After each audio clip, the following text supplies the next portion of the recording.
Di sini kita akan membuat rumusan formulasi matematis dari permasalahan dalam bidang teknologi pertanian, yaitu ada sebuah UKM Bengkel Tunas Jaya di Getar Mataram yang memproduksi dua jenis mesin, yaitu mesin pengaduk dodol dan mesin pemotong keripik. Di sini kita tulis mesin pengaduk dodol sebagai X dan mesin pemotong keripik sebagai Y.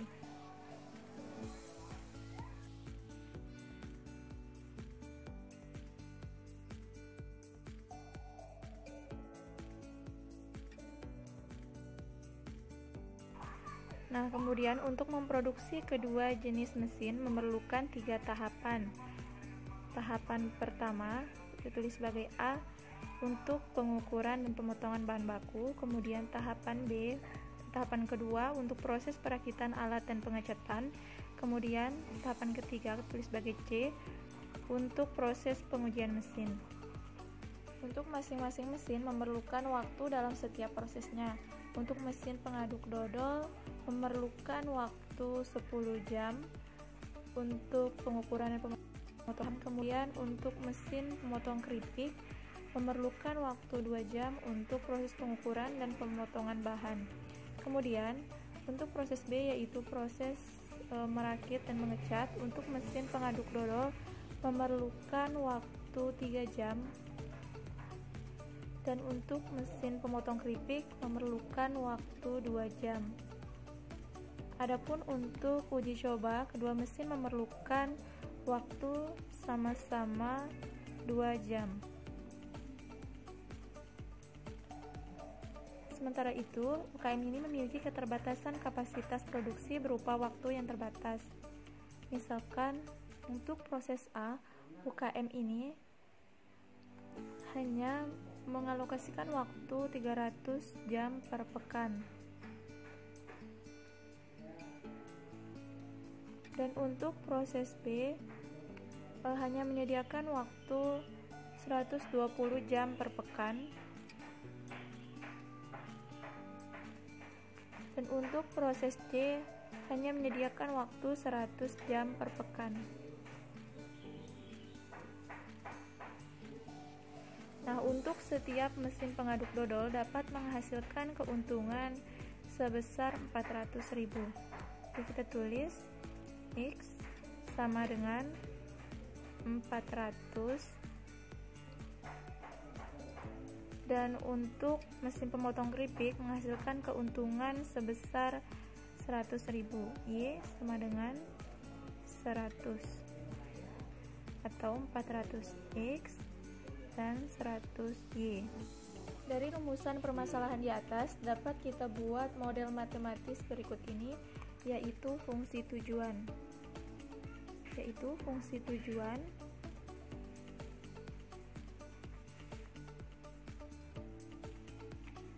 Yang kita simbolkan dengan Z, atau keuntungan yang kita peroleh dari produksi masing-masing mesin tadi. Untuk mesin pengaduk dodol menghasilkan keuntungan Rp400.000 atau ditulis 400X, dan untuk mesin pemotong keripik menghasilkan keuntungan sebesar 100.000, kita tulis dengan 100Y. Ya, selanjutnya kita memaksimalkan tujuan dari persamaan di atas.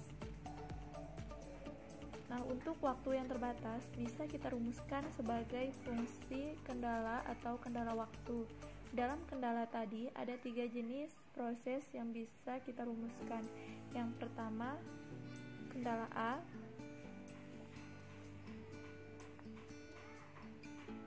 bahwa waktu yang diperlukan untuk memproduksi mesin X 10 jam, dan proses B 3 jam.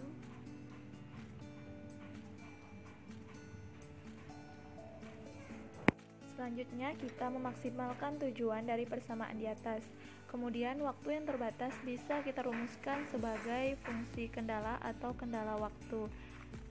Di dalam kendala tadi ada 3 jenis proses yang bisa kita rumuskan. Yang pertama yaitu proses A, bahwa waktu yang diperlukan untuk memproduksi mesin X 10 jam. proses B 3 jam, dan proses C yaitu 2 jam. Sementara itu untuk mesin Y memerlukan waktu proses A yaitu 2 jam, proses B yaitu 2 jam, dan proses C yaitu 2 jam juga. Sekarang kita formalisasikan kendala yang pertama, yaitu mesin X memerlukan waktu 10 jam dan untuk mesin Y memerlukan waktu 2 jam. Sementara waktu yang tersedia hanya 300 jam, berarti tidak boleh lebih dari 300 jam. Atau 10X plus 2Y kurang dari sama dengan 300. Kemudian untuk proses B, mesin X memerlukan waktu 3 jam dan mesin Y memerlukan waktu 2 jam, di mana waktu yang tersedia adalah 120 jam, berarti tidak boleh lebih dari 120, atau 3X plus 2Y kurang dari sama dengan 120. Kemudian untuk proses C yaitu memerlukan waktu 2 jam untuk mesin X dan 2 jam untuk mesin Y. Sementara waktu yang tersedia hanya 100 jam, jadi tidak boleh lebih dari 100, atau 2X plus 2Y kurang dari sama dengan 100.